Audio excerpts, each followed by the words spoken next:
Well, my father had been a booking agent. He booked acts all over the country.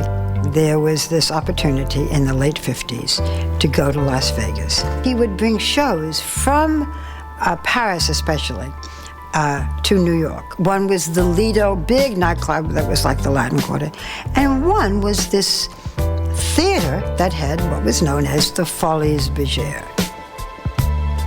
First of all, we were very surprised when we landed. It was just a little wood cabin. That was the airport. And it was sand all around. You know, we kind of came out and thought, this is Las Vegas. That is me there and coming out over the orchestra that I would just kill to get to do it one more time. I would. Vegas was created in the 1960s. And the Las Vegas Showgirl was the icon. Right in the center page, there's a picture right here of the Follies show, and then us in rehearsal. Sammy Davis and Frank Sinatra all on the same page.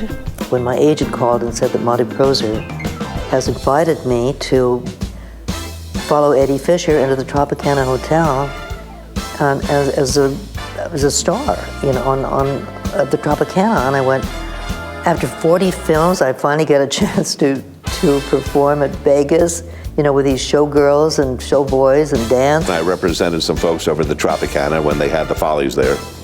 And I came to know the showgirls and saw that they were not just beautiful, long-legged, plumed women, but they also had brains and were very talented.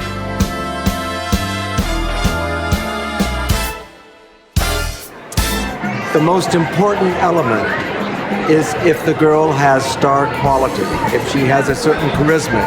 They're all very educated and wise, and they have so many artistic abilities. What happens on the line stays on the line. You know, there's stuff that happens, and girls, you know, we tell each other we're girlfriends. You do not pass it on to anybody else. It does still bother me when I say that I worked in the Folies Bergere, and people will always say, like, "Are you topless? Were you topless? Was that a topless show?" Girls didn't have tops on. I mean, that was always, I think, the #1 allure of the Follies from 1869, when the first showgirl walked down the stairs at the Folies Bergere in Paris. It was naughty. It was something maybe you weren't supposed to see, and I think that's what initially drew people to the Folies Bergere. It's part of our charm. It do us no harm to show a bit of the tit, girls. It's just a bit of tit, girls.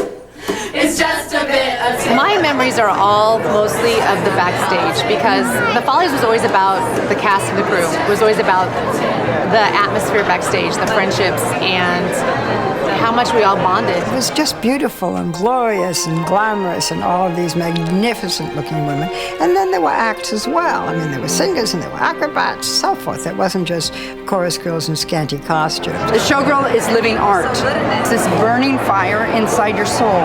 And to know that the house was going to be full with more than 900 people, and then there's us, and we're performing for all these people, was absolutely overwhelming. It was, I can't even tell you, we'll remember this night forever. People know the Folies Bergere. There's so much history. It's not a show that just comes and goes, and we almost lasted 50 years. If only they would have let us hit the 50-year mark. We'll just have to move forward. It will be in my heart forever. It was a huge production, and it's an era that's over. I'm not even sure I know why.